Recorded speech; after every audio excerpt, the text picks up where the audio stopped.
a person is interested in applying EB-5. Okay, so they come to you. Okay. What is the timeline here? Well, first there's preliminary timeline in which there's time enough to decide what regional center is suitable for the person. After the person decides that he wants a particular regional center, then comes the application to the immigration department. There are several applications. The first application takes 7 to 9 months for the initial approval. If the person is in Indonesia, for example, he still has to be interviewed by the American consul in Indonesia, and that usually takes another 6 months. So the timeline from beginning to the end is about a year and a half.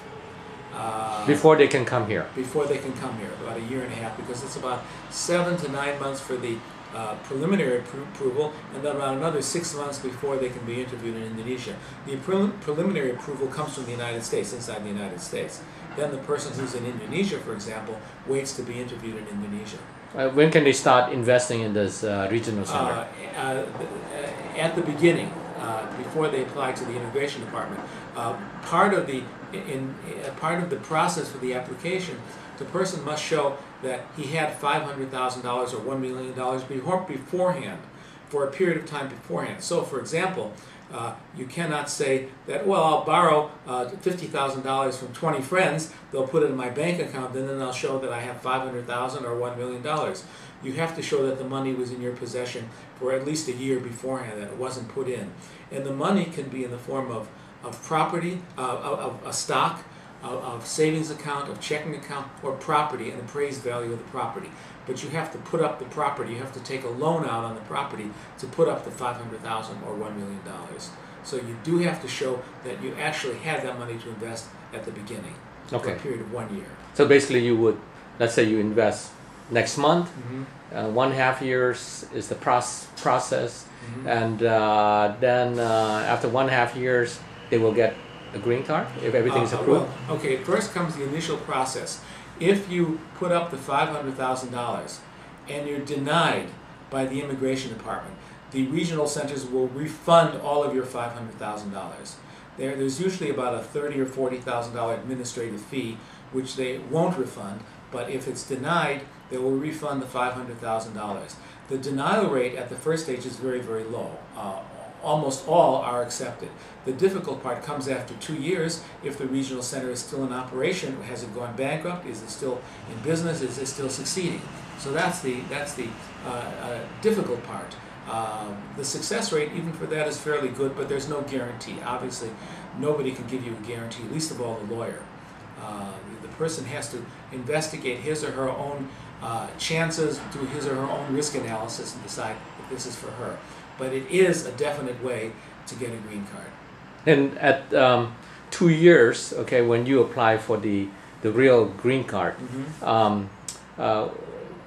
what type of question or what type of screening is? There's another application that the person fills out to show that where he or she has invested the money, and then the project has to provide all the documentation, financial documentation to the government, to the immigration department, their tax records for the past 2 years, their profit and loss statement for the past 2 years. An accountant will usually do this. Okay. And if the government is satisfied that the business is still in operation, then the person will get his or her permanent green card. If the company is no longer in existence or is bankrupt, then the government will not approve, and the person will not get a permanent green card.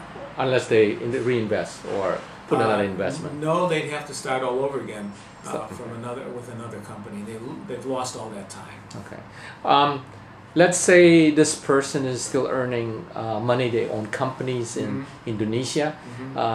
They like to immigrate to the U.S., but at the same time, they don't know whether they're going to stay here for, continuously for, let's say, 2 years. Is there any alternative? Well, the conditions are the same for everybody. If you get a conditional green card and you don't know if you'll be staying here, you can apply for what's called a re-entry permit, which allows you to be outside the United States for up to a 2-year period. You have to show documentation that your home is really the U.S., so you should open up a bank account here. And of course, you already have a $500,000 or $1 million investment in the U.S., so that's indication that you intend to remain here. But this gives you a period of time to close up your affairs in your other country, in your home country, and come to the United States. So by the time when they apply for the green card, not the temporary one, but the permanent green card, by that time then they have to decide. Yeah, there are several families, or many families, are not interested in a green card themselves, but for their children. So they make the child, the young person, the investor, the $500,000 investor. The child or the student may want to stay here, may want to live in the United States. The parents may want to continue to live in Indonesia. But part of the process is determining who shall be the lead investor. It could be the husband, the wife, or the child. That's it. You've done a lot of EB5 in your office. What is the main reason that they chose to pick EB5 and why the U.S.? Well, first of all, they have the money. Obviously, because you can't do it unless you have a sufficient amount of money. Next question is why the U.S.? There are other alternatives, Australia, Canada, Europe. I can't tell the reasons, but for whatever reasons, many people prefer to come to the United States because of its dynamic nature, because of its freedom, because of its because of its economy, and they choose the U.S. rather than England or Canada or Australia. Okay. That's a personal reason. I can't explain why. I see. And after they get the permanent green card, how long would it take for them to get the U.S. citizenship? Another 2 years. Once they're here for 5 years, starting from the time they've received the conditional or temporary green card, a 5-year period must have passed, and they can apply for U.S. citizenship at that time. When you say 5 years, we are talking about... It's actually 5 years minus 90 days, so you can apply for citizenship within the 3-month period of the 5th anniversary of getting your temporary green card. So if they took a re-entry permit, then for 2 years, then it's actually, it has to be 5 years physically here in the U.S. It has to be more than 50% of the time physically in the United States. More than 50, okay. And you cannot be outside the United States for more than 6 months at any one single trip. So if you stayed in Indonesia for the first 2 years, your 5 years would begin after you came back from Indonesia, after 2 years. I see. So the two conditions to meet are more than 50% time in the U.S. of the previous 5 years, and the second condition is no single trip outside the U.S. for more than 6 months. Okay. Do you have any advice for people who are going to apply for EB5, perhaps tips and traps? Well, first, the person has to decide, do I want a green card in the United States? They have to make that decision. They may not want to. They may be doing very well financially where they are. So they have to decide, do I want to live in the United States as a green card holder, or do I just want to come and travel frequently to the United States? If you're a fairly wealthy businessman and you have $1 million, it's not likely that you'll be refused a visa anyway, so you will be able to come here and visit. So the decision should first be made, is this what I want? Do I want to have a green card? Do I want my family, my children to have green cards? So that's the basic decision. There are alternatives, other employment alternatives, which is a little complicated to go into now. H-1 visas, or coming here as a student, but those only indirectly lead to green cards. This application for EB5 is directly leads to a green card. Is EB5 going to be here for a long time? Well, it's been always extended every 3 years. The extension period is due this coming September, but I see no indication that it will not be extended. It's very popular with Congress. Congress wants more money invested in the United States, so Congress will either make it permanent or will extend it for another 3 years or so. So I don't see any difficulty in the immediate future. Okay.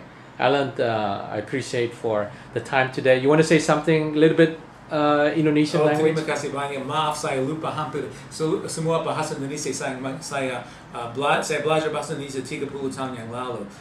Sekarang saya masih bisa bicara secara sederhana saja. But thank you for your question, John. And bagaimana kita bisa contact Allan? Telepon nomor saya di San Francisco 415 391 4949 telepon saya. Alamat saya 1 Sutter Street, SUTTER, Suite 700 di San Francisco. Okay. And paling baik hubungin lewat telepon atau lewat email? Telepon atau email sama saja. Email saya is Allan ALLAN detik Samson SIMSON at SBC global GLOBAL.net. Oke, terima kasih. My pleasure, John. Thank you.